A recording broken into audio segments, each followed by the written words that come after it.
Porque a graça de Deus se manifestou trazendo salvação a todos.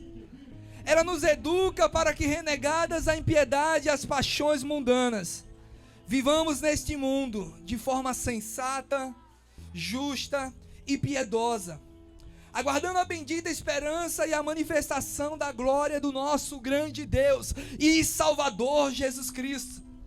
Ele deu a si mesmo por nós, a fim de nos remir de toda a iniquidade e purificar para si mesmo um povo exclusivamente seu, dedicado à prática de boas obras. Nós estamos aqui para anunciar tão grande salvação. Nós estamos aqui para dizer para os nossos corações que a graça de Deus veio até nós. Lá em João capítulo 1, 17 diz que a lei foi dada por meio de Moisés. Mas a novidade é, a graça veio até nós. Não é algo que foi dado para nós, mas o próprio Deus, na pessoa de Cristo Jesus, habitou no meio de nós. E nós vimos a sua glória, como a glória do unigênito do Pai.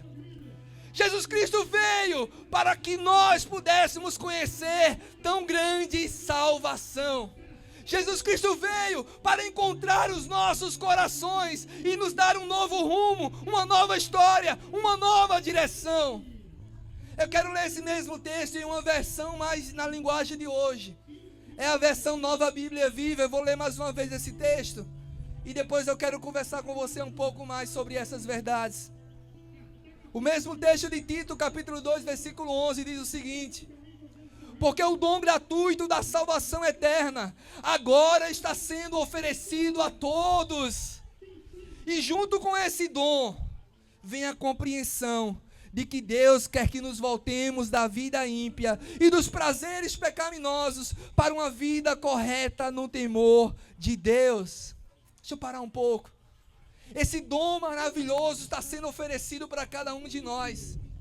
A Bíblia diz que no princípio ele era o verbo, e ele estava com Deus, e ele era o próprio Deus, e ele se fez carne e habitou no meio de nós.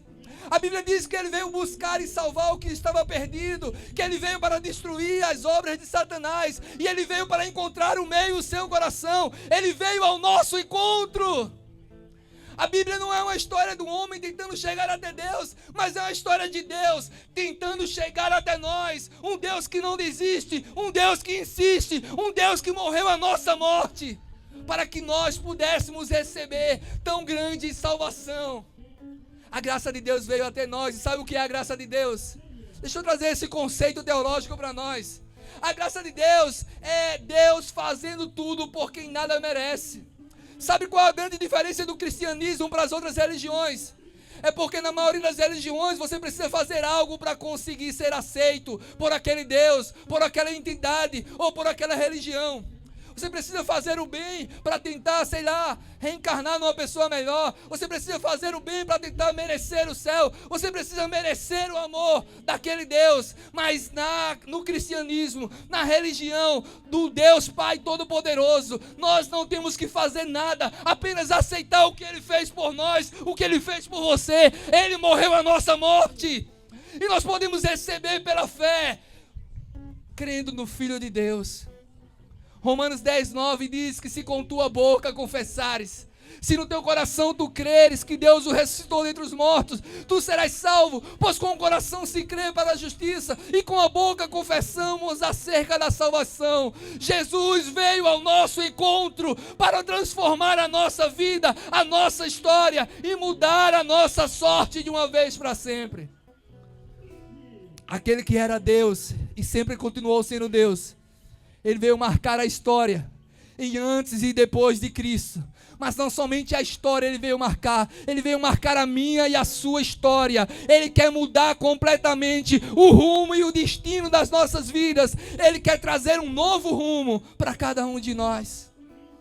E continuando a leitura desse texto, no versículo 13, aguardando esperançosamente aquele tempo quando se verá a sua glória, a glória do nosso grande Deus e Salvador Jesus Cristo, que se deu a si por nós, a fim de livrar-nos dos nossos pecados e nos purificar, para fazer de nós o seu próprio povo, dedicado a fazer boas obras. Eu tenho uma mensagem para você nessa noite. É que Jesus já pagou a sua conta. Jesus já pagou a minha conta. A Bíblia diz que o escrito de dívida que nos era contrário, que nos condenava, que dizia não presta, não serve, merece o inferno, essa dívida foi cravada na cruz há quase 2000 anos atrás. E sabe o que pagou a conta? Foi o nosso Deus na pessoa de Cristo Jesus. Cada gota de sangue, cada cravo, cada espinho, cada chicotada, eram os nossos pecados sendo pagados em Jesus. E hoje nós podemos receber vida eterna por meio de Cristo Jesus. João capítulo 1, versículo 12 diz que ele veio para os seus, mas os seus não o receberam. Mas a todos quantos o receberem, deu-lhes o poder de se tornarem filhos de Deus. Nós somos feitos filhos de Deus por meio de Jesus, o nosso Senhor e o nosso Salvador. Eu já estou terminando essa mensagem. Eu quero que nós entendamos nessa noite. Mais uma vez eu repito, a Bíblia é a história de um Deus buscando um povo, buscando pessoas, e dizendo: eu não abro mão de você, eu não abro mão de você, eu não abro mão de você, e eu vou atrás de você, até mesmo em São José da Coroa Grande. Eu vou atrás de você, porque você me é muito precioso, porque valeu o sangue de Jesus naquela cruz. Um Deus que não mediu esforços, mas antes entregou-se para morrer por cada um de nós. É um Deus que nos envia aqui nessa praça, nessa noite, para dizer: Ele não desistiu de você. E não é hora de você desistir da própria vida. Eu quero orar com você, em especial. Eu quero orar contra toda ansiedade, depressão e sentimento de suicídio nesse lugar. Amado Deus, eu quero orar, Senhor, por pessoas que não têm encontrado razão de viver, Deus. Eu quero pedir que o Senhor encontre o seu coração nessa hora, nessa noite.